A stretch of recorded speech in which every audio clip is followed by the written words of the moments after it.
Student, welcome to your favourite chemistry channel chemistry for ইউতে তোমাদের অনেক অনেক স্বাগত। তাহলে আজকে আমরা কি করব? আজকে আমরা ক্লাস 10-এ রাসায়নিক গণনার প্রিভিয়াস ইয়ারের কিছু প্রশ্ন সেগুলো ডিসকাস করব। তার সাথে বিগত দিনে আসা মাধ্যমিকের বিভিন্ন ধরনের প্রশ্ন সেগুলোও ডিসকাস করব। আমরা টোটাল এরকম গাণিতিক সমস্যা দুটো ক্লাস করব, তার মধ্যে আজকে একটা আর নেক্সট দিনে আমরা আরেকটা ক্লাস করে নেব। ক্লিয়ার? তাহলে আমরা অবশ্যই রাসায়নিক গণনার অনেকগুলো জায়গা দেখে নিয়েছি। আমরা রাসায়নিক গণনার ইকুয়েশন ব্যালেন্স করতে হয় সেটাও দেখে নিয়েছি।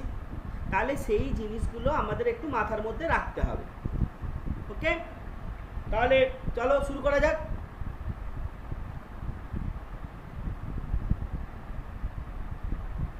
তাহলে একদম দেখো তোমাদের স্ক্রিনের উপরেই, একদম স্ক্রিনের উপরে একটা প্রশ্ন আছে। একটা না, ইভেন এখানে দুটো প্রশ্ন আছে, কারণ দেখতেই পাচ্ছ এখানে অথবা করে দেওয়া আছে। তো এখানে দুটো প্রশ্ন তোমাদের কাছে আছে। প্রথম প্রশ্নটাতে একদম ডাইরেক্ট চলে যায়, সেটা হচ্ছে, এবং এই প্রশ্নগুলো বলে রাখি, এগুলো হচ্ছে 2020 অর্থাৎ যে রিসেন্টলি যে মাধ্যমিক এক্সাম হয়ে গেছে সেই মাধ্যমিক এক্সামে আসা প্রশ্ন। 2020 মাধ্যমিকে আসা প্রশ্ন, খুব সুন্দর প্রশ্ন হয়েছিল 2020-তে। খুব চ্যালেঞ্জিং টাইপের প্রশ্ন বলতে পারি, মানে কেউ যদি খুব বেশি মুখস্থ করো তার জন্য কিন্তু তার কপালে দুঃখ ছিল, এটা একটা ব্যাপার।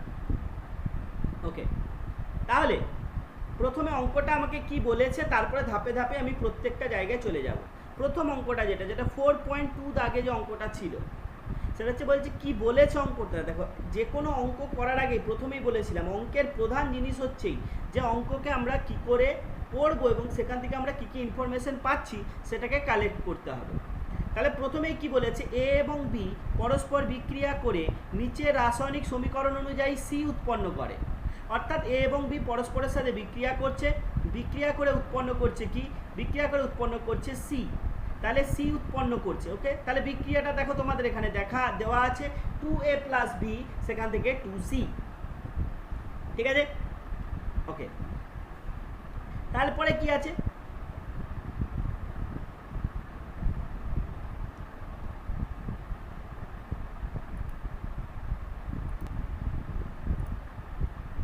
তাহলে কি কি বলেছে, এ বি সি তিনটি বলেছে গ্যাসীয় পদার্থ, এবং এ ও বি এর বাষ্প ঘনত্ব 32 আর বি এর বাষ্প ঘনত্ব দেওয়া আছে 16। তাহলে সি এর বাষ্প ঘনত্ব নির্ণয় করো। তাহলে এই হলো আমার অঙ্কটা। ঠিক আছে? তাহলে দেখো প্রথমেই অঙ্কটা, তাহলে আমরা 4.2 এর অঙ্কটা আজকে সলভ করছি। দেখো অঙ্কটাতে কি কি বলা আছে। প্রথমে আমরা ইকুয়েশনটা দেখি কি লেখা আছে, 2a + b, সেখান থেকে 2c। ক্লিয়ার? তারপরে কি বলেছে, এ এবং বি এর বাষ্প ঘনত্ব দেওয়া আছে। ওকে, তাহলে দেখো বাষ্প ঘনত্ব যদি দেওয়া থাকে, প্রথম কথা মাথায় রাখতে হবে আমি বাষ্প ঘনত্ব দিয়ে কী কী বের করতে পারি। ঠিক আছে? বাষ্প ঘনত্ব সাথে কোনো একটা কিছু সম্পর্ক ছিল, যেটাকে আমরা বাষ্প ঘনত্বকে ডি দিয়ে প্রকাশ করি। তাহলে ডি সমান আমরা লিখতে পারি m/2, অর্থাৎ আণবিক ভর সমান আমরা লিখতে পারি বাষ্প ঘনত্ব, মানে 2 গুণিত বাষ্প ঘনত্ব। আর আমরা এখান থেকে কী লিখতে পারি, m সমান 2d, অর্থাৎ বাষ্প ঘনত্ব দেওয়া থাকলে তার আণবিক ভর বেরিয়ে যাবে বা তার মোলার ভর বেরিয়ে যাবে। ঠিক আছে? তাহলে এখানে আমার বাষ্প ঘনত্ব এর দেওয়া আছে, এটা আমরা জানি, ফর্মুলাগুলো লিখে নিয়েছি, তাই তো? তাহলে এর বাষ্প ঘনত্ব কত দেওয়া আছে, তাহলে এরপরে লিখি যে এ এর বাষ্প ঘনত্ব কত আছে, এর বাষ্প ঘনত্ব 32। তাহলে এম কত হবে, 2 গুণিত 32, অর্থাৎ 64। ঠিক আছে? তাহলে এত গ্রাম হয়ে গেল আমার এম, কার জন্য, এর জন্য। ঠিক আছে? বি এর বাষ্প ঘনত্ব কত দেওয়া আছে, 16। তাহলে বি এর এম কত হয়ে যাবে 2 গুণিত 16 সমান হয়ে যাবে 32 গ্রাম। ক্লিয়ার? তাহলে আমাকে কি বলেছে সি এর বাষ্প ঘনত্ব নির্ণয় করো, আমাকে সি এর বাষ্প ঘনত্ব নির্ণয় করতে বলেছে। ঠিক আছে, তাই আমার কাছে কি কি বেরোলো, আমার কাছে এলো কি কি, আমার কাছে কি কি এসে গেছে আমরা একটু দেখে নিই এবারে। এর আণবিক ভর চলে এসেছে, বি এর আণবিক ভর চলে এসেছে, অর্থাৎ বিক্রিয়ার মধ্যে কতটা এ বিক্রিয়া করেছে কতটা বি বিক্রিয়া করেছে সেটা আমরা পেয়ে গেছি। ঠিক আছে, কি বলতে চাইছি বুঝতে পারছো? তাহলে আমি যদি এইভাবে লিখতে পারি যে ভরের সংরক্ষণ সূত্র অনুযায়ী, ভরের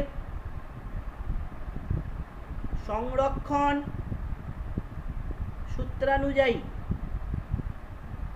কি লেখা যেতে পারে, আমরা বলতে পারি বাঁ দিকে মানে অর্থাৎ বিক্রিয়ক পদার্থের যত সংখ্যক ভর সমান আমরা বলতে পারি বিক্রিয়াজাত পদার্থের ভর, তাই তো?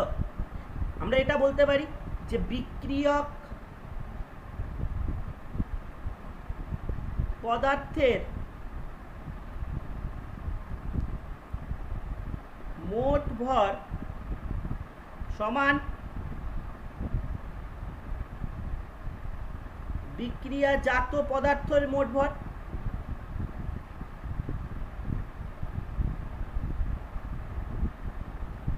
ক্লিয়ার? তাহলে বিক্রিয়ক পদার্থের মোট ভর সমান হচ্ছে বিক্রিয়াজাত পদার্থের মোট ভর। বুঝতে পারা গেল এটা? তাহলে এখান থেকে কি আমি এটা লিখতে পারা যায়, অথবা তাহলে বিক্রিয়ক পদার্থ এখানে কত আছে আমার, এখানে আমার এর বাষ্প ঘনত্ব কত বেরিয়েছে 64, সরি এর বাষ্প ঘনত্ব বলছি, এর মলিকুলার ওয়েট বেরিয়েছে 64। তাহলে এখানে হয়ে যাবে 2 গুণিত 64 এত গ্রাম প্লাস শুধু বি কত বেরিয়েছে 32 গ্রাম সমান আমরা লিখতে পারি 2c, লেখা যায় এটা। ঠিক আছে, অথবা 128 গ্রাম প্লাস 32 গ্রাম সমান আসছে কত 2c, অথবা 2c সমান আসছে কত 180 গ্রাম। তাহলে c সমান কত আসছে, c সমান কত আসছে, সরি এখানে 180 নয় 160 গ্রাম হবে, সরি। তাহলে c সমান আসছে 80 গ্রাম। ঠিক আছে, c সমান আসছে 80 গ্রাম। তাহলে c এর আণবিক ভর আমরা পেয়ে গেলাম, c এর আণবিক ভর আমি পেয়ে গেছি। তাহলে c এর যদি আণবিক ভর পেয়ে যায়, আমাকে অঙ্ক বের করতে কি বলেছে, আমাকে অঙ্কে বের করতে বলেছে c এর বাষ্প ঘনত্ব। তাহলে আর কিচ্ছু নেই অঙ্কটার মধ্যে। তাহলে বুঝতে পেরেছে, এরকম বাষ্প ঘনত্ব যদি দেওয়া থাকে, তাহলে এখানে একটা জিনিস বলে দিচ্ছি যে যদি কখনো বাষ্প ঘনত্ব অঙ্কে থাকে তাহলে আমাকে মাথায় রাখতে হবে সেখানে আইদার এম বের করতে হবে, বা যদি কখনো এম দেওয়া থাকে, যদি এম দেওয়া থাকে তাহলে কি হবে, আমাকে ডি বের করতে হবে। তাহলে এই হচ্ছে তো ব্যাপার। তাহলে আমাকে প্রথমে মাথার মধ্যে রাখতে হবে যে আমি কি করে কোনটা বের করতে পারবো, অর্থাৎ এম কি করে বের করতে পারবো বা ডি কি করে বের করতে পারবো, এই জিনিসগুলো আমার কিন্তু মাথার মধ্যে রাখতে হবে। ঠিক আছে, তাহলে আমার এখান থেকে কি বেরিয়ে গেল, এখান থেকে আমার সি বেরিয়ে গেল, অর্থাৎ এম বেরিয়ে গেছে। তাহলে আমি কি জানি, সূত্রানুসারে আমরা কি লিখতে পারি যে এম সমান 2d। ঠিক আছে, তাহলে এম বেরিয়ে গেছে 80, তাহলে 2d और d সমান আমরা লিখতে পারি 40, অর্থাৎ তাহলে আমাদের অ্যান্সার কি এলো, অতএব সি এর বাষ্প ঘনত্ব কত 40। বাষ্প ঘনত্বের কোনো ইউনিট হয় না, so this will be the answer. ঠিক আছে, বাষ্প ঘনত্বের কোনো ইউনিট হয় না। তাহলে কি করে অঙ্কটা করলাম বুঝতে পারা গেল। কি করে অঙ্কটা করলাম, প্রথমে আমি যেটা করলাম, আমাদের বাষ্প ঘনত্ব দেওয়া আছে, তাহলে সেখান থেকে কি করলাম, বাষ্প ঘনত্ব থেকে আমি বের করে নিলাম কি, বাষ্প ঘনত্ব থেকে বের করে নিলাম মলিকুলার ওয়েট। তাহলে মলিকুলার ওয়েট বের করার পরে আমি দেখতে পাচ্ছি আমার টোটাল কতটা ওজন অংশগ্রহণ করেছে বিক্রিয়াটার মধ্যে, সেটা আমি দেখতে পেয়ে গেছি। এরপরে ভরের সংরক্ষণ সূত্রটাকে কাজে লাগিয়ে দিলাম যে বিক্রিয়ক পদার্থের মোট ভর সমান বিক্রিয়াজাত পদার্থের মোট ভর হবে। সেখান থেকে আমরা কি করব, সেখান থেকে আমরা সি এর ওজনটা কতটা বিক্রিয়াতে অংশগ্রহণ করছে সেটা বের করে নিলাম। তাহলে এরপরে আমরা যে কি জানি, তাহলে ওই যে ওজনটা অংশগ্রহণ করছে সেটাই তার মলিকুলার, কারণ ওইটাই টোটাল অংশগ্রহণ করেছে। তাহলে সেখান থেকে আমরা বের করে নিলাম বাষ্প ঘনত্ব, কারণ ওখান থেকে আমরা এম বের করলাম এবং এম থেকে আমরা বের করে নিলাম কি বাষ্প ঘনত্ব। ক্লিয়ার?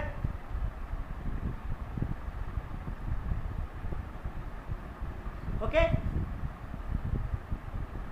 তাহলে এটা গেল আমার ফার্স্ট যে অঙ্কটা ছিল, সেই অঙ্কটা খুব সুন্দর অঙ্ক ছিল। এটা এই ধরনের অঙ্ক তোমাদের কিন্তু খুব সচরাচর তোমরা করে না, সেই জন্য তোমাদের বারবার একটা কথার যে বক্তব্য সেটা হচ্ছে যে এই যে রাসায়নিক গণনা বা এই ধরনের চ্যাপ্টারের অঙ্ক তোমাদের যদি একদম ঠিকঠাক করতে, তাহলে প্রচুর প্র্যাকটিস করতে হবে, প্রচুর প্র্যাকটিস করতে হবে। দেখো বারবার একটা জিনিসই বলি যে কষ্ট করার বা প্র্যাকটিস করার বিকল্প কিছু হতে পারে না, শর্টকাট ওয়ে বলে কিছু হয় না। তোমাকে কিন্তু প্র্যাকটিসটা জারি করতে রাখতে হবে, যে আমি অঙ্কগুলো করে দিচ্ছি, অঙ্কগুলো মুখস্থ করে, এই অঙ্কটা তো নাও আসতে পারে, অঙ্কটা তো এরকম করে নাও আসতে পারে, অঙ্কটা অন্য কোনো পদ্ধতিতেও থাকতে পারে। তোমাকে বেশিরভাগ অঙ্ক প্র্যাকটিস করতে হবে। ধরো আজকে আমি 5টা অঙ্ক করাচ্ছি বা 6টা অঙ্ক করিয়ে দিলাম, এবার তোমাকে করতে হবে, তোমাকে কিছু অঙ্ক আরও এরকম 8টা 10টা বিভিন্ন জায়গা থেকে, বিভিন্ন বই থেকে, বিভিন্ন পুরনো সালের প্রশ্ন বা বিভিন্ন যে প্রশ্নগুলো সেগুলো তোমাদের সলভ করতে হবে, তবেই তোমাদের কাছে জিনিসটা আরও বেশি ক্লিয়ার হবে। তাই নিজেদেরকেও কিন্তু করতে হবে, আমরা যতটুকু করার আমি করিয়ে দেবো, বাকিটা কিন্তু অবশ্যই করতে হবে, ঠিক আছে? এবং ভিডিওটি যদি ভালো লাগে অবশ্যই লাইক করবে, সাবস্ক্রাইব করবে এবং ভিডিওটি বেশি বেশি করে ছড়িয়ে দেবে। ক্লিয়ার? তাহলে আমরা সেকেন্ড অঙ্কটাতে আসি। সেকেন্ড অঙ্কটা কি আছে? সেকেন্ড অঙ্কটা আছে একটা রাসায়নিক সমীকরণ দেওয়া আছে 2ZnS প্লাস 3O2, সেখান থেকে আছে 2ZnO প্লাস 2SO2। ওকে, ঠিক আছে, একটা ইকুয়েশন দিয়ে দেওয়া আছে।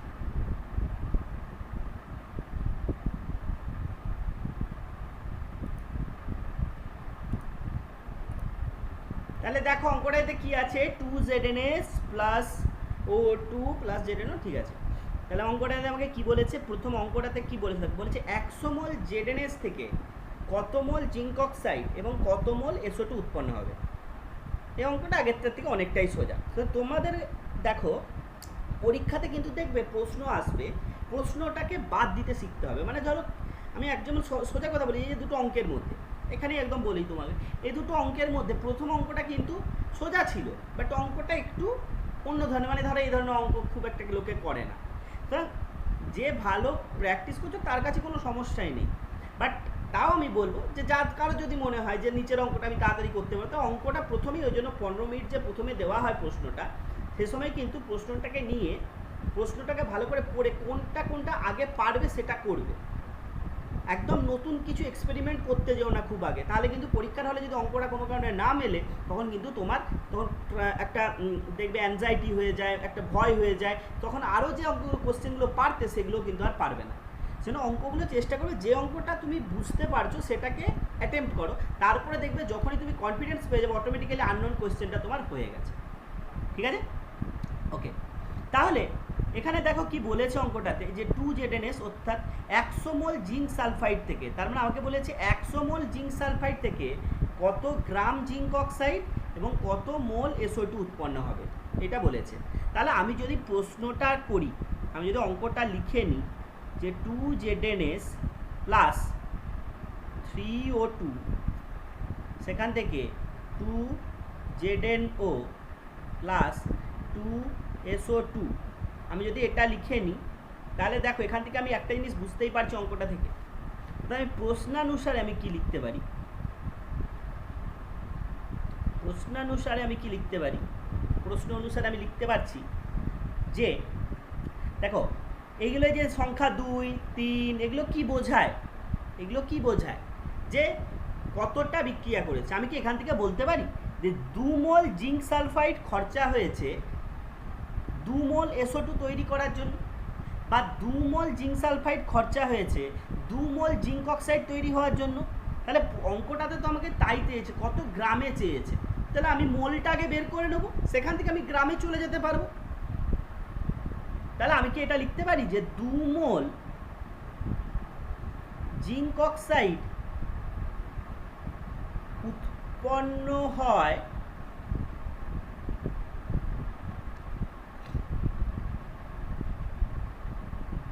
মোল ZnS থেকে লিখতে পারি যে 2 মোল জিঙ্ক অক্সাইড উৎপন্ন হয় 2 মোল ZnS থেকে। তাহলে এখান থেকে আমি লিখতে পারি 1 মোল জিঙ্ক অক্সাইড উৎপন্ন হয় 2/2 মোল ZnS থেকে। তাহলে আমাকে প্রশ্ন বলেছে কত গ্রাম বলেছে, ঠিক আছে, কত গ্রাম জিঙ্ক অক্সাইড উৎপন্ন হবে বলেছে।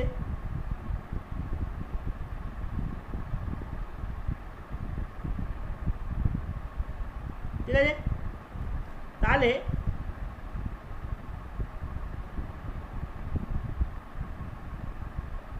একটা কাজ করে নাও, এখানে 2 মোলটাকে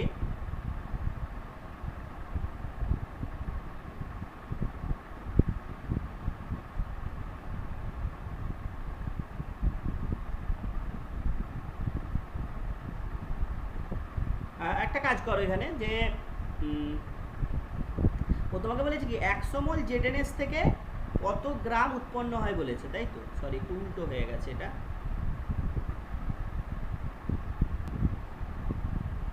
দেখো কি বলেছে এখানে, তোমাকে কত 100 মোল ZnS থেকে কত ZnO উৎপন্ন হয় বলেছে। ওকে, মানে কত গ্রাম। তাহলে আমরা বলতে পারি 2 মোল ZnS থেকে 2 মোল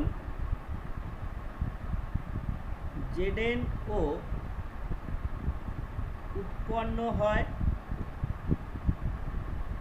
তাহলে 1 মোল ZnS থেকে 2/2 মোল ZnO উৎপন্ন হয়। তাহলে 100 মোল ZnS থেকে কত হবে 2/2 গুণিত 100, এত মোল ZnO উৎপন্ন হয়। ঠিক আছে, অর্থাৎ 100 মোল ZnS থেকে 100 মোল ZnO হবে। ঠিক আছে, তাহলে আমরা কি বলতে পারি, তাহলে দেখো 100 মোল বলেছে এখানে, ঠিক আছে, তাহলে আমরা কি জানি 1 মোল ZnO মানে কত গ্রাম হবে। 1 মোল ZnO মানে কত গ্রাম হবে, আমি তো ফর্মুলা বসিয়েও তাহলে অঙ্কটা করে দিতে পারি। আমি দুভাবেই করে দেখাচ্ছি। ঠিক আছে, 1 মোল জিঙ্ক অক্সাইড, তাহলে জিঙ্ক অক্সাইডের ওজন তোমাদের কাছে দেওয়াই আছে অঙ্কেতে, যে জিঙ্কের হচ্ছে 65.5 আর অক্সিজেনের 16, মানে কিছু নেই আর। তাহলে 65.5 প্লাস 16 এত গ্রাম, এটা হচ্ছে 1 মোল জিঙ্ক অক্সাইডের, তাই তো? তাহলে 1 মোল জিঙ্ক অক্সাইডে কত হচ্ছে, এখানে 0.5 আর এখানে হচ্ছে 6, 5, 11, 8, 81.5 গ্রাম।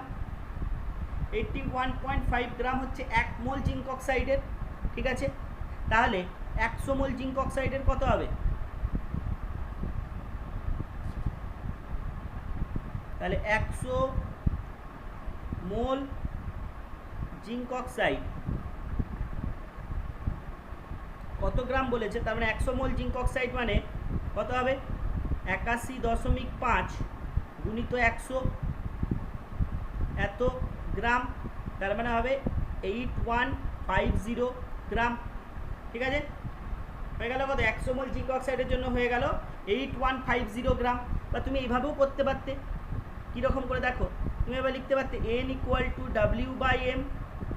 তাহলে এখানে n কত, n এখানে হচ্ছে 100, W কত তাই তোমাকে বের করতে হবে, আর m কত 81.5, তাহলে W সমান হয়ে গেল 81.5 গুণিত 100, তাহলে তোমার হয়ে গেল 8150। ঠিক আছে, তাহলে এইভাবেও অঙ্কটা করতে পারো। ক্লিয়ার? তাহলে 100 মোল জিঙ্ক অক্সাইড থেকে কত গ্রাম জিঙ্ক অক্সাইড উৎপন্ন হলো, না 100 গ্রাম জিঙ্ক সালফাইড থেকে 100 মোল জিঙ্ক অক্সাইড উৎপন্ন হলো, সমান হচ্ছে কত না 8150 গ্রাম। এটা গেল আমার ফার্স্ট পার্টটা। ঠিক আছে, এবার সেকেন্ড পার্টে আমাকে কি বলেছে, সেকেন্ড পার্টের অঙ্কটা আরও সোজা।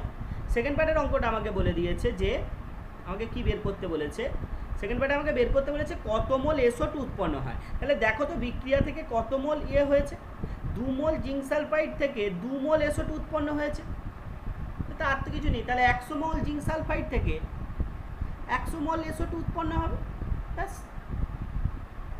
অঙ্কটাতে কি 2 নম্বর অঙ্কটা কি আছে, যে 2 মোল ZNS থেকে 2 মোল SO2 উৎপন্ন হয়। তাহলে 2 মোল থেকে যদি 2 মোল হয়, তাহলে 1 মোল জিঙ্ক সালফাইড থেকে 2/2 মানে 1 মোল SO2 উৎপন্ন হবে।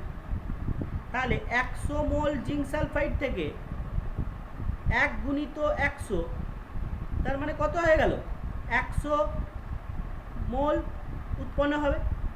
ঠিক আছে, তাহলে কত অ্যান্সার কত হলো এখানে, এটার অ্যান্সার চলে এলো আমার 100 মোল। এটার অ্যান্সার 100 মোল, আর এটার 8150 গ্রাম। বুঝতে পেরেছ? অঙ্কটা খুব একটা বেশি কিছু ছিল না। তোমাকে ইকুয়েশনটা, তার মানে তোমাকে 2-3টে জিনিস আবার এখান থেকে খেয়াল রাখতে হবে। খেয়ালটা কি রাখতে হবে, 2-3টে জিনিসের মধ্যে ইম্পর্টেন্ট যেটা হচ্ছে, সেটা হচ্ছে মোলের সাথে ওজনের সম্পর্কটা কি। দেখো, তোমাকে যদি মোল চাই, মোল থেকে মোলে কনভার্ট করতে পারো, বা মোল থেকে ওজনে কনভার্ট করতে পারো, এই ধরনের কিন্তু এই জিনিসগুলো তোমাকে কিন্তু শিখতে হবে। ঠিক আছে, যে এইভাবে কিন্তু অঙ্কগুলো কীভাবে করা যায় সেটা শিখতে হবে। তাহলে যে এখান থেকে কী হবে, N সমান W/M ফর্মুলাটা মাথায় রাখতে হবে। ঠিক আছে, N সমান W/M। ঠিক আছে, তাহলে আমরা আবার কি জানি, 1 মোল মানে অ্যাভোগাড্রোর সংখ্যা 6.022 × 10⁻23 সংখ্যক অণু, পরমাণু, হাতির মাথা, ছাগলের মাথা সব হতে পারে। তার মানে 1 মোল সমান যে কোনো নাম্বার। এই জিনিসগুলো, এই রিলেশনশিপগুলো মাথায় রাখতে হবে, তাই না? তাহলে 1 মোল যে কোনো গ্যাসের STPতে আয়তন কত হয়, 22.4 লিটার, এটাও খেয়াল রাখতে হবে। তাহলে এইরকম কিন্তু প্রত্যেকটা অঙ্ক করার সাথে সাথে এগুলো হচ্ছে পড়ার নিয়ম, যে যখনই অঙ্কগুলো করছো করার সাথে সাথে কিছু মনে করার চেষ্টা করো, যে এগুলোর সাথে এটা কী রিলেশনশিপ ছিল, এটার সাথে এটা আমি কী করে আনতে পারছি। এই জিনিসগুলো তোমাকে কিন্তু করতে হবে, শিখতে হবে, বুঝলে? ওকে, তাহলে আমাদের 2020 সালের যে দুটো অঙ্ক এসেছিলো, সেই দুটো অঙ্ক আমরা কিন্তু আজকে করলাম। ঠিক আছে, আমরা নেক্সট অঙ্কতে চলে যাচ্ছি। ওকে, এটা মোস্ট প্রবাবলি 2018 বা 19-এর অঙ্ক এগুলো। ঠিক আছে, এটা মোস্ট প্রবাবলি মনে হচ্ছে 2018 এটা। ঠিক আছে, অত অসুবিধা নেই আমাদের, সেটা যে কোনো সালের হোক, মোস্ট প্রবাবলি 2018। তাও দেখে নেবে একটু। ঠিক আছে, এটা মোস্ট প্রবাবলি 2018 সালের প্রশ্ন।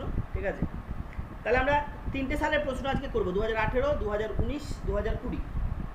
ঠিক আছে, তোমাদের জন্য প্রত্যেকটা অঙ্ক ইম্পর্টেন্ট। এমন নয় যে স্যার 2020 সালে ওরকম অঙ্ক এসছে বলে 2021 সালে তোমাদের জন্য আসবে না, এটা কিন্তু এরকম নয়। ঠিক আছে, এরকম কিন্তু কোনো কিছু ভেবে পরীক্ষা দিতে কখনো যেও না, রিকোয়েস্ট রইল এটা তোমাদের কাছে।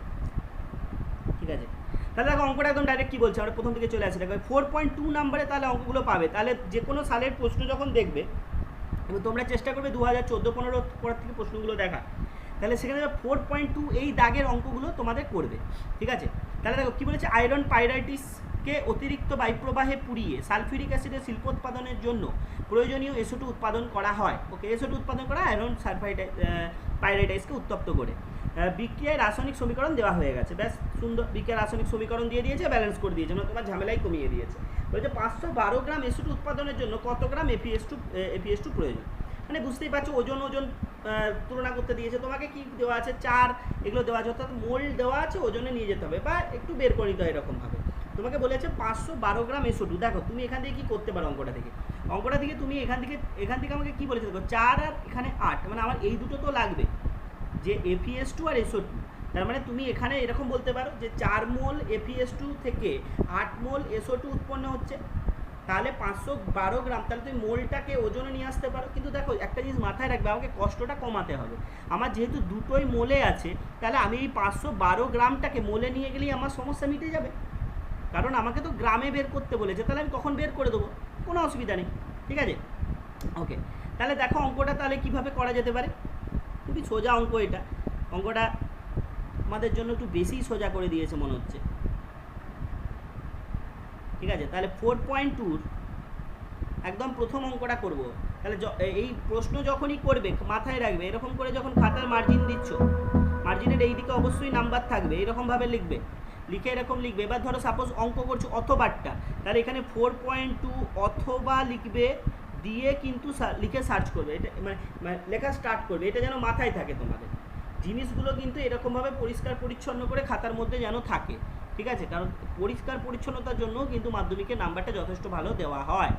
যাই হোক, অঙ্কটাতে দেখো কি বলেছে যে 4APS2, তাহলে দেখো অঙ্কটাতে আমি যদি দেখে এটা বুঝতে পারি, তাড়াতাড়ির মধ্যে একটু করছি। 4APS2 প্লাস 11O2, সেখান থেকে 2Fe2O3 প্লাস 8SO2, তাই তো?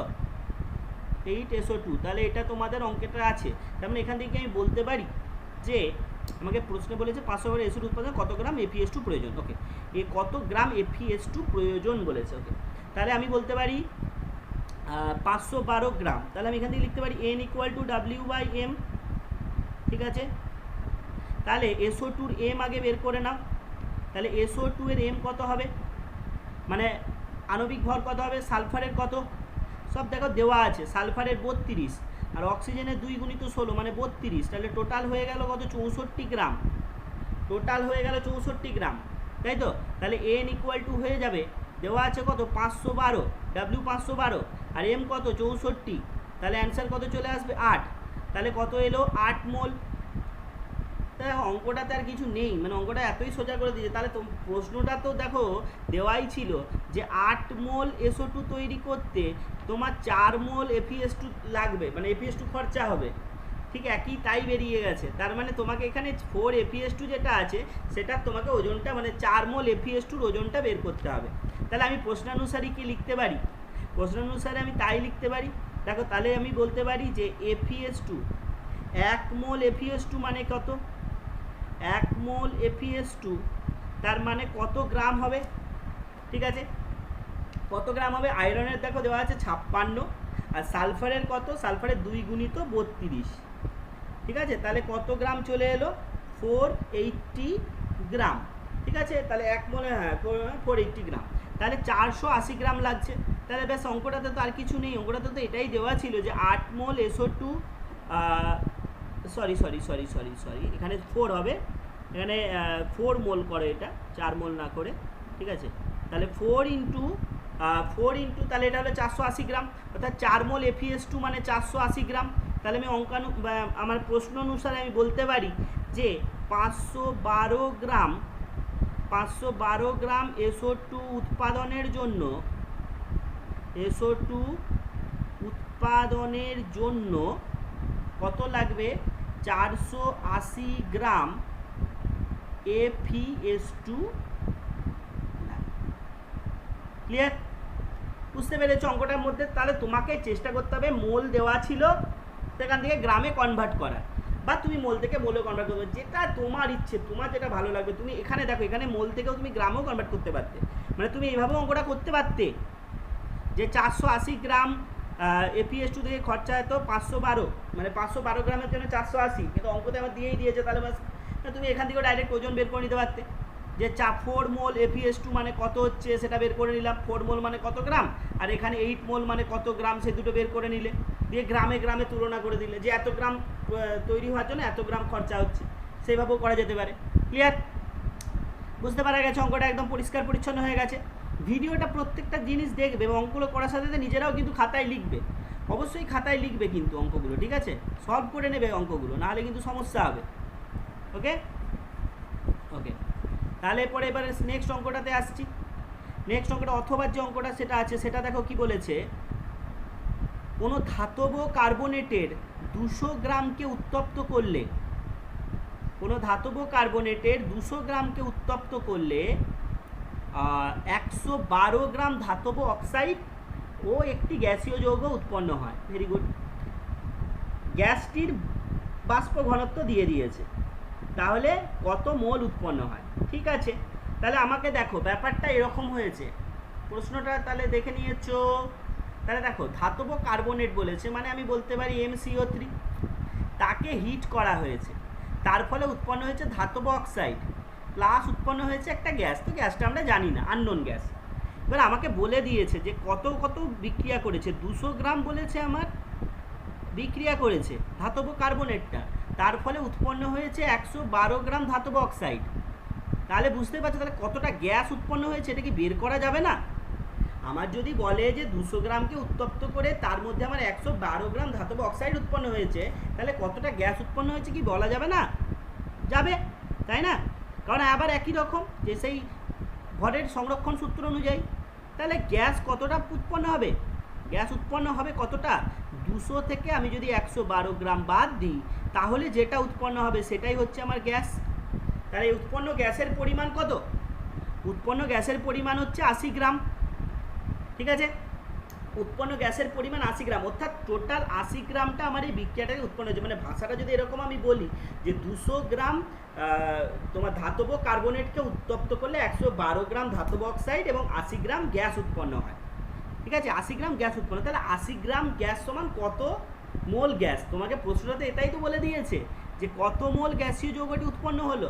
তাহলে 80 গ্রাম গ্যাস সমান কত মোল গ্যাস, এটা বের করে নিতে পারলেই সমস্যা মিটে গেল। তাহলে স্যার আমি তার জন্য আমাকে কী করতে হবে? তার জন্য আমাকে মোলার ভরটা বের করতে হবে বা আণবিক ভরটা বের করতে হবে। তার জন্য দেওয়াই আছে বাষ্প ঘনত্ব। তাহলে আমরা কি জানি? আমরা জানি, তুমিও জানো, আমরা সবাই জানি যে m ইকুয়াল টু 2d। তাহলে m ইকুয়াল টু হয়ে যাবে 2 গুণিত 22। ঠিক আছে, 2 গুণিত 22, তাহলে এখানে হয়ে যাবে 44 গ্রাম। ঠিক আছে, ওকে, সরি এটা হয়ে যাচ্ছে তোমার এখানে 80 গ্রাম না, এটা 88 গ্রাম হবে, একটু ঠিক করে নাও। ঠিক আছে, এটা হবে এটা 88 গ্রাম হবে, 88 গ্রাম হবে, তাই তো? তাহলে 88 গ্রাম, তাহলে 44 গ্রাম হচ্ছে আণবিক ভর। তাহলে আমরা কি লিখতে পারি? অতএব কত মোল হবে না? আমরা জানি মোল n ইকুয়াল টু W/m ফর্মুলাটা। ঠিক আছে, তাহলে দেখো অতএব আমরা কি লিখতে পারি? Or n equal to W কত? W মানে প্রদত্ত ভর, মানে যে ভরটা আমার দেওয়া আছে, কত আছে? 88 গ্রাম আছে, ডিভাইডেড বাই মোলার ভর কত? 44। তাহলে অ্যান্সার কত বেরিয়ে গেল? 2 মোল। বুঝতে পারা গেল? অর্থাৎ এখান থেকে আমার কত পরিমাণ বেরোলো, কত পরিমাণ গ্যাস উৎপন্ন হয়েছে? 2 মোল। তাহলে তোমাকে বলতে পারে যে উৎপন্ন গ্যাসের আয়তন কত, তখন বলে দেবে 1 মোল কত। তোমাকে এখান থেকে একটা প্রশ্ন, ধরো সাপোজ এখানে নতুন একটা প্রশ্ন, এখানে ধরো 2021-এ তোমাদের এই প্রশ্নটা এবারে দেবে, এখান থেকে দিয়ে দিল যে এই যে উৎপন্ন যে গ্যাস হয়েছে, সেই উৎপন্ন গ্যাসটির আয়তন কত এসটিপিতে যদি তোমাকে বলে দেয়, তাহলে কী হবে? 1 মোলের জন্য কত আয়তন হবে? 22.4 লিটার। ঠিক আছে, তাহলে 2 মোলের জন্য কত আয়তন হবে? 2 গুণিত 22.4 মাথায় রাখতে হবে। ব্যাস, এই তো অঙ্কগুলোর প্যাটার্ন। অঙ্কগুলোকে তোমাকে প্র্যাকটিস, ওই জন্যই বলছি অঙ্কগুলো প্র্যাকটিস করতে হবে। ঠিক আছে, 3টে সালের অঙ্ক করে দেওয়া মানে অনেকগুলোই সুন্দর সুন্দর অঙ্ক হয়ে গেল, কোনো চিন্তা নেই। ঠিক আছে, আরেকটা সালের অঙ্ক 2019 সালের অঙ্কটা আজকে আমরা করব, করে আজকের মতো আমরা ক্লাসটা অফ করব। তোমাদের আরও কিছু অঙ্ক আমি তোমাদের হোয়াটসঅ্যাপ এবং টেলিগ্রাম গ্রুপে দিয়ে দেবো, সঙ্গে আমি পিডিএফটাও দিয়ে দেবো, শেয়ার করে দেবো, সেটাও তোমরা কিন্তু দেখে নেবে। ওই অঙ্কগুলোও তোমরা করে নেবে, করে অবশ্যই আমাকে হোয়াটসঅ্যাপে বা টেলিগ্রাম যে গ্রুপ সেখানে দেবে। ঠিক আছে, টেলিগ্রাম হোয়াটসঅ্যাপ নাম্বার আমার দিয়ে দিচ্ছি 9832878015। এই হোয়াটসঅ্যাপ নাম্বারে আমাকে অবশ্যই সেন্ড করতে পারো। ঠিক আছে, তাছাড়া টেলিগ্রাম জয়েন করতে পারো, ঠিক আছে, টেলিগ্রাম লিখবে কেম স্কোয়াড 10 বলে সার্চ করবে, কেম স্কোয়াড ক্লাস 10 লিখে সার্চ করবে, তাহলেও পেয়ে যাবে। তাছাড়া হোয়াটসঅ্যাপে আমাকে মেসেজ করবে, আমি তোমাকে টেলিগ্রাম লিঙ্কটা পাঠিয়ে দেবো। তাহলে সেখান থেকে আমাকে কিন্তু অবশ্যই টেলিগ্রামে আমাকে অবশ্যই পাঠিয়ে দেবে, বা আমাকে হোয়াটসঅ্যাপে করবে, তাদের সুবিধা হয়। ঠিক আছে, প্রত্যেকটা জিনিস আমি প্রশ্নগুলো দেবো, সেটা তোমরা কিন্তু করে দেখাবে। ওকে, চলো তাহলে নেক্সট অঙ্কটা আমরা দেখে নিই। দেখো কি বলেছে, এটা হচ্ছে 2019 সাল। ঠিক আছে, এটা 2019 সালের অঙ্ক এগুলো, ক্লিয়ার?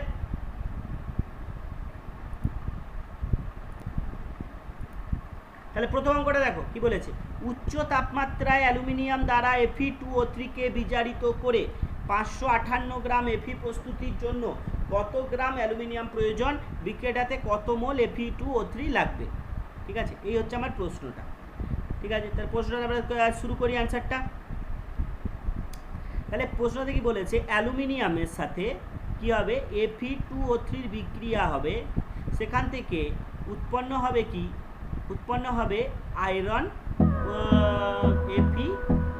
ঠিক আছে, এখান থেকে উৎপন্ন হয়ে যাবে কি Al2O3 প্লাস Fe, কিছুই না, এখানে জাস্ট এক্সাম্পলটা কীরকম হবে, Al2O3 প্লাস Fe চেঞ্জ হয়ে যাবে। ঠিক আছে, তাহলে দেখো তোমাকে কি বলেছে অঙ্কটাতে, প্রশ্নটাতে কি বলেছে, তাহলে অ্যালুমিনিয়াম দ্বারা Fe2O3 কে বিজারিত করে 558 গ্রাম Fe প্রস্তুতির জন্য কত গ্রাম অ্যালুমিনিয়াম প্রয়োজন। ঠিক আছে, তাহলে প্রথমে ইকুয়েশনটা তোমাকে তৈরি করতে হবে। এবার আগেও বলেছিলাম ইকুয়েশন তৈরি করার পর কী করতে হবে, আমাকে ইকুয়েশন ব্যালেন্স করতে হবে। তাহলে ইকুয়েশন ব্যালেন্স করার নিয়ম প্রথমে বলেছি, ছোটো ইকুয়েশনের জন্য আমরা প্রথমে দেবো এখানে একটা অ্যালুমিনিয়াম দুটো অ্যালুমিনিয়াম, অর্থাৎ এখানে 2 গুণ করে দাও। তাহলে আবার শুরু থেকে দেখো, দুটো অ্যালুমিনিয়াম হয়ে গেল। এবার আয়রন দেখো, দুটো আয়রন একটা আয়রন, তাহলে এখানে 2 গুণ করে দাও। আবার প্রথম দিকে দেখো, দুটো অ্যালুমিনিয়াম দুটো আয়রন, 3টে অক্সিজেন, অর্থাৎ ইকুয়েশন ব্যালেন্স হয়ে গেছে। তার মানে আমার প্রশ্নটাতে কী হয়েছে, আমাকে কি বলেছে, এবার প্রশ্নটাতে আমি দেখি যে আমাকে বলেছে 558 গ্রাম Fe প্রস্তুতির জন্য কত গ্রাম অ্যালুমিনিয়াম প্রয়োজন বলেছে। ব্যাস, মানে আমাকে এবার তুলনাটা শুধু করতে হবে, আর কিচ্ছু নেই। ঠিক আছে, Fe প্রস্তুতির জন্য কত গ্রাম এবং বিক্রিয়াটিতে কত মোল Fe2O3 লাগবে, এই দুটো প্রশ্ন আমাদের এখানে, দুটো প্রশ্ন আছে কিন্তু। ঠিক আছে, মাথায় রাখতে হবে। তাহলে প্রথম বলেছে 558 গ্রাম Fe প্রস্তুতির জন্য কত গ্রাম অ্যালুমিনিয়াম প্রয়োজন। ঠিক আছে, ওকে। তাহলে আমি দেখো প্রশ্নটা থেকে কী দেখছি, 2 মোল অ্যালুমিনিয়াম লাগছে 2 মোল Fe তৈরি করতে, তাই না?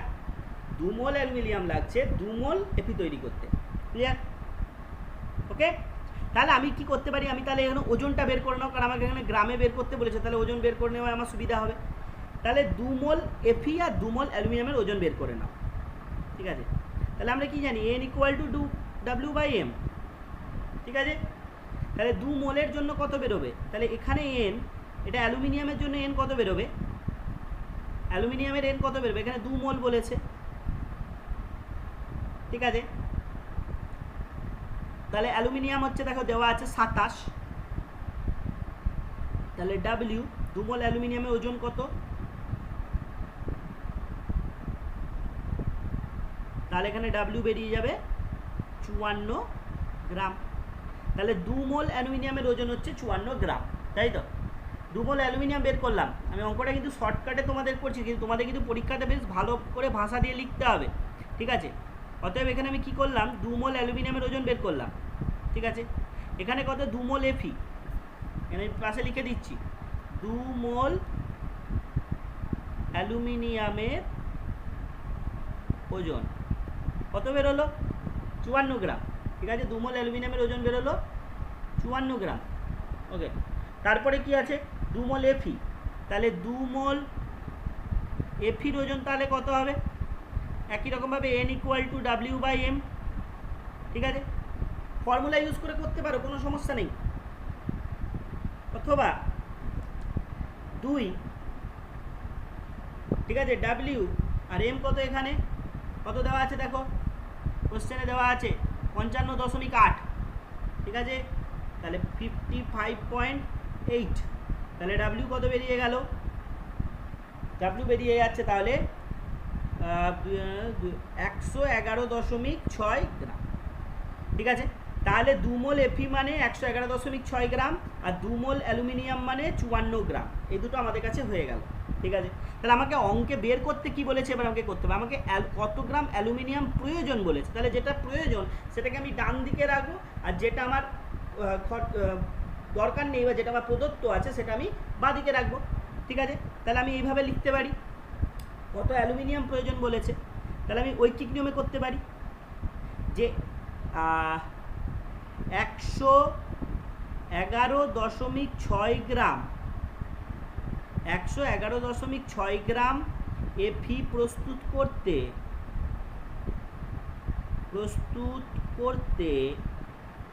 54 গ্রাম অ্যালুমিনিয়াম প্রয়োজন। ঠিক আছে, 111.6 গ্রাম এফি প্রস্তুত করতে 54 গ্রাম অ্যালুমিনিয়াম প্রয়োজন। তাহলে 1 গ্রাম এফি প্রস্তুত করতে 54/111.6 গ্রাম অ্যালুমিনিয়াম প্রয়োজন। ক্লিয়ার? ঠিক আছে, তাহলে আমাকে কত বলেছে? 558 গ্রাম। তাহলে 558 গ্রাম এফি প্রস্তুত করতে 54 গুণিত 558 ডিভাইডেড বাই 111.6, তাহলে এত গ্রাম অ্যালুমিনিয়াম প্রয়োজন। ঠিক আছে, যেটা ক্যালকুলেশন করে দেখবে মোটামুটি এখানে 270 গ্রাম অ্যালুমিনিয়াম অ্যান্সার বেরোবে। তোমরা নিজেরাও ক্যালকুলেশন করে দেখে নেবে। তাহলে এখান থেকে আমি দেখো প্রথমে কি করলাম, আমাকে গ্রাম, এইটা আমাকে দেওয়া ছিল গ্রাম, তাহলে আমার তো অঙ্কে গ্রাম নেই, তাহলে আমি কি করলাম, আমি ওই জন্য মোল থেকে গ্রামে কনভার্ট করে নিলাম। এই কনভার্সনগুলো কিন্তু তোমাদের শিখতে হবে তাড়াতাড়ি, ভালোভাবে করতে তাড়াতাড়ি শিখতে হবে, যে মোল থেকে গ্রামে খুব তাড়াতাড়ির মধ্যে কী করে কনভার্সনটা করা যায় সেটা কিন্তু তোমাদের খুব তাড়াতাড়ির মধ্যে শিখে নিতে হবে। ক্লিয়ার হয়েছে? বুঝতে পারা গেছে অঙ্কটা আমার কাছে? পরিষ্কার? তাহলে সেকেন্ড পার্টটাতে এবার আসি। এটা গেল আমার ফার্স্ট পার্ট। অঙ্কটা দুটো পার্ট আছে। তারপরে বলেছিল কত মোল Fe2O3 লাগবে, এটাও বলেছে। ঠিক আছে, তাহলে সেকেন্ড পার্টটাতে আসি এবারে। সেকেন্ড পার্টটায় কি আছে, তাহলে বিক্রিয়াটাতে কত মোল Fe2O3 লেগেছে সেটাতে আমরা দেখি। দেখো তাহলে এখানে, তাহলে 2 মোল Fe তৈরি করতে 1 মোল Fe2O3 লেগেছে, তাই তো? তাহলে 2 মোল Fe2O3 তৈরি করতে 1 মোল লেগেছে। তাহলে এখানে আমার বলেছে যে কত Fe2O3 লাগবে, কত প্রস্তুত, 558 গ্রাম এফি প্রস্তুতির জন্য বলেছে। তাহলে 558 গ্রাম এফি মানে কত মোল এফি, এটাকে বের করে নিই। ঠিক আছে, সেটা কি করে বের করব, যে 558 গ্রাম এফি সমান কত মোল, আমরা কি করে বের করব না, আমরা বলতে পারি 558 গ্রাম এফিটাকে আমরা বলতে পারি n ইকুয়াল টু তাহলে W/m। তাহলে n, W কত আছে 558 আর m কত 55.8। তাহলে এখানে দশমিকটা তুলে দিয়ে এখানে 10 গুণ করো, তাহলে এখানে 558 কেটে গেল, তাহলে হয়ে গেল 10 মোল। ক্লিয়ার? তাহলে এখানে আমাকে বলছে 10 মোল, তার মানে দেখো এখানে বলেছে বিক্রিয়াটিতে কত মোল Fe2O3 লাগবে, মানে 558 গ্রাম এফি প্রস্তুতির জন্য প্রথমে অঙ্কতে বলেছে কত গ্রাম অ্যালুমিনিয়াম লাগবে, সেকেন্ড অঙ্কটাতে বলেছে কত মোল Fe2O3 লাগবে। ঠিক আছে, তাহলে আমি অঙ্কটাতে আমার কি আছে, যে 2 মোল এফি প্রস্তুত করতে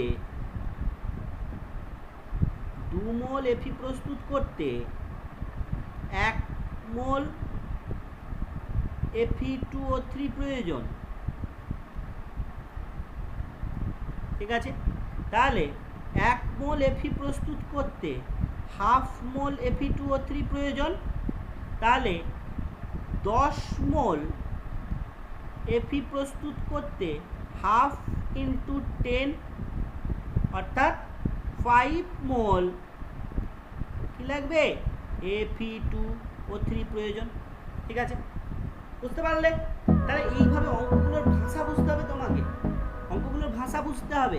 ঠিক আছে, তাহলে আমার এখানে অ্যান্সার কি এলো, দুটো অ্যান্সার তাহলে কি এলো এখানে লিখে দিচ্ছি। প্রথম অ্যান্সারটা এলো 270 গ্রাম অ্যালুমিনিয়াম, আর সেকেন্ড অ্যান্সারটা আসছে 5 মোল Fe2O3। এই দুটো আমার অ্যান্সার এসছে। ঠিক আছে, আর একটা অঙ্ক, তাহলে এটা অঙ্কটা বুঝতে পারা গেল কি হলো। ক্লিয়ার? তারপরে অঙ্কটা কি বলেছে দেখো,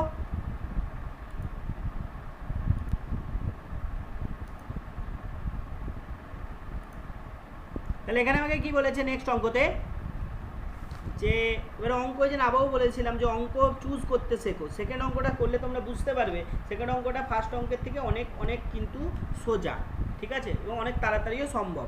দেখো অঙ্কটাতে আমাকে কি বলেছে, প্রথমে ভাষাটা পড়ি, যে অ্যামোনিয়াম ক্লোরাইডকে ক্যালসিয়াম অক্সাইড সহযোগে উত্তপ্ত করলে এত গ্রাম পাওয়া গেল। ঠিক আছে, তাহলে কত গ্রাম ক্যালসিয়াম হাইড্রোক্সাইড বিক্রিয়াটিতে অংশগ্রহণ করলো, বা একদম সোজা। এই বিক্রিয়ায় কত মোল অ্যামোনিয়া এবং এসটিপিতে কত লিটার অ্যামোনিয়া উৎপন্ন হয়েছে। দেখো আবার বলছি অঙ্কটা কিন্তু খুবই সোজা। ঠিক আছে, অঙ্কটা কিন্তু খুবই সোজা। তাহলে আমার অঙ্কটাতে কি প্রশ্নটাতে আছে দেখো, NH4Cl, আগেটার অঙ্কটাতে কিন্তু অনেকটা তোমাকে চিন্তা করতে হতো। NH4Cl এর সাথে বলেছে ক্যালসিয়াম হাইড্রোক্সাইডের বিক্রিয়া হয়েছে, বিক্রিয়া হয়ে সেখান থেকে উৎপন্ন হয়েছে NH3 CaCl2 আর উৎপন্ন হয়েছে H2O। ঠিক আছে, এবার এখানে তোমাদের একটা কাজ থাকলো, তোমাদের হোমওয়ার্ক থাকবে, এই ইকুয়েশনটা ব্যালেন্স করবে। কোন পদ্ধতিতে ব্যালেন্স করবে?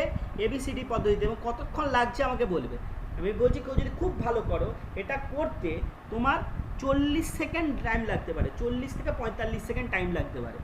ঠিক আছে, তা আমি বলে দিচ্ছি ব্যালেন্স করে আমাকে দেখাবে, কারণ এখানে আমার ব্যালেন্সটা অতটা লাগবে না বলে আমি তোমাদের ব্যালেন্সটা করে দিতে বলেছি। তাহলে দেখো আমাকে অঙ্কতে কী কী বলেছে, কত গ্রাম বলেছে? 32.1 গ্রাম, অর্থাৎ NH4Cl লেগেছে 32. NH4Cl কত লেগেছে? 32.1 গ্রাম লেগেছে আমার NH4Cl। সেখান থেকে উৎপন্ন হয়েছে 10.2 গ্রাম অ্যামোনিয়া, ক্যালসিয়াম ক্লোরাইড 33.3 গ্রাম, আর জল উৎপন্ন হয়েছে 10.8 গ্রাম। এই তো আমার অঙ্কতে দেওয়া আছে। তো আমাকে বলেছে যে কত গ্রাম ক্যালসিয়াম হাইড্রোক্সাইড বিক্রিয়াটিতে অংশগ্রহণ করলো সেটা বের করতে হবে। দেখো অঙ্কটাতে তো সেরকম হিসেবে আর কিছু নেই, কারণ আমার টোটাল বিক্রিয়াটা দিয়ে দিয়েছে এত এত এত গ্রাম উৎপন্ন হয়। তাহলে আমি যদি ধরে নিই, ধরলাম যেটি ধরি x গ্রাম CaOH2 x গ্রাম অংশগ্রহণ করে, তাই তো এটা আমি ধরতে পারি। তাহলে আমি এখান থেকে কি বলতে পারি? সে একই রকমভাবে সংরক্ষণ সূত্রানুযায়ী, বা এটা বলতে পারো ভরের নিত্যতা সূত্র বলবে, সংরক্ষণ সূত্র না বলে ভরের নিত্যতা সূত্র বলবে, আরও ভালো হবে জিনিসটা। ঠিক আছে, সংরক্ষণ সূত্র না বলে ভরের নিত্যতা সূত্র বলবে। আগেরটা তো লিখে নেবে তো ভরের নিত্যতা সূত্র। তাহলে ভরের নিত্যতা সূত্র অনুযায়ী আমরা লিখতে পারি 32.1 প্লাস এক্স, সেখান থেকে আমরা লিখতে পারি 10.2 প্লাস 33.3 প্লাস 10.8, তাই না? এখান থেকে যে এক্স বেরোবে সেটাই আমার তাহলে প্রয়োজনীয় যে অংশগ্রহণ করছিল তার মান বেরোবে। তাহলে এখান থেকে যদি আমি হিসেব করে বের করি তাহলে দেখবে কত বেরোবে, এখান থেকে টোটালটা থেকে 32.1 বাদ যাবে, তাহলে বেরোবে দেখবে 22.2 গ্রাম। ঠিক আছে, তাহলে আমার ফার্স্ট অ্যান্সার বেরিয়ে গেল, অ্যান্সার প্রথমটা বেরিয়ে গেল যে কত গ্রাম ক্যালসিয়াম হাইড্রোক্সাইড বিক্রিয়াতে অংশগ্রহণ করেছে এটা বেরিয়ে গেছে। বলেছে এই বিক্রিয়ায় কত মোল অ্যামোনিয়া এবং এসটিপিতে কত লিটার NH3 উৎপন্ন হলো, এটা তোমাদের হোমওয়ার্ক থাকবে। এই অঙ্কটার সেকেন্ড যে পার্টটা, এই অঙ্কটার সেকেন্ড পার্টটা তোমাদের হোমওয়ার্ক থাকলো। ঠিক আছে, কারণ এই অঙ্কটা এটা ব্যালেন্স না করলে একটু সমস্যা হবে, সেই জন্য এটা হোমওয়ার্ক থাকবে। তোমরা ব্যালেন্সটা করে অবশ্যই আমাকে অ্যান্সারটা পাঠাবে। আবারও বলছি, অ্যান্সার কোথায় পাঠাবে? হোয়াটসঅ্যাপে পাঠাও, হোয়াটসঅ্যাপে পাঠাও, তাহলে খুব সুবিধা হবে। ঠিক আছে, তাহলে এরকমভাবে আমরা ধাপে ধাপে আরও একটা ভিডিও করব, যেখানে আমরা আরও, তাহলে আজকে আমাদের 2018, 19, 20 তিনটে সাল হয়ে গেল। এবার আমরা 2017 এবং আরও প্রিভিয়াস ইয়ারের কিছু প্রশ্ন নেক্সট ভিডিওতে আমরা করে নেব। তাহলে আমাদের এই যে প্রশ্নের যে জায়গাটা সেটা কিন্তু অনেকটা কমপ্লিট হয়ে যাবে রাসায়নিক গণনা থেকে। তাছাড়া আবারও বলছি, আমি এই অঙ্কগুলো যে করিয়ে দিলাম মানেই এখান থেকে যে চলে আসবে এটা নয়, বা এই অঙ্কগুলোই হবে সেরকম নয়, কিন্তু এই ধরনের অঙ্ক আসতে পারে। তুমি ধরো এই চ্যাপ্টার থেকে যদি 60টা ও 70টা অঙ্ক করে নাও, তাহলে এর বাইরে খুব বেশি আসার আর চান্স নেই। সেজন্য কিন্তু তোমাকে সেই জায়গাটা আবারও ভালো করে বলছি, বারবার প্র্যাকটিস করো, কারণ প্র্যাকটিস একটা মানুষকে কিন্তু পারফেকশনের দিকে নিয়ে যায়, প্র্যাকটিসই সব জায়গায় নিয়ে যেতে পারে। ওকে, তাহলে যদি ভিডিওগুলি ভালো লেগে থাকে তাহলে অবশ্যই ভিডিওটিতে লাইক করে আমাকে জানাবে, কারণ তোমাদের লাইক পেলে আমি বুঝতে পারবো যে না ভিডিওটা ভালো হচ্ছে, তাহলে অবশ্যই লাইক করবে। ঠিক আছে, এবং বেশি বেশি করে শেয়ার করো, তোমাদের বন্ধুদের কাছে পৌঁছে দাও, কারণ প্রিভিয়াস ইয়ারের প্রশ্ন, বোর্ডের প্রশ্ন আছে, তাদেরও অনেক বেশি কাজে লাগবে। কিন্তু তোমাদের বন্ধুদের কাছে ভিডিওটা শেয়ার করে বেশি বেশি করে পৌঁছে দাও। Thank you very much.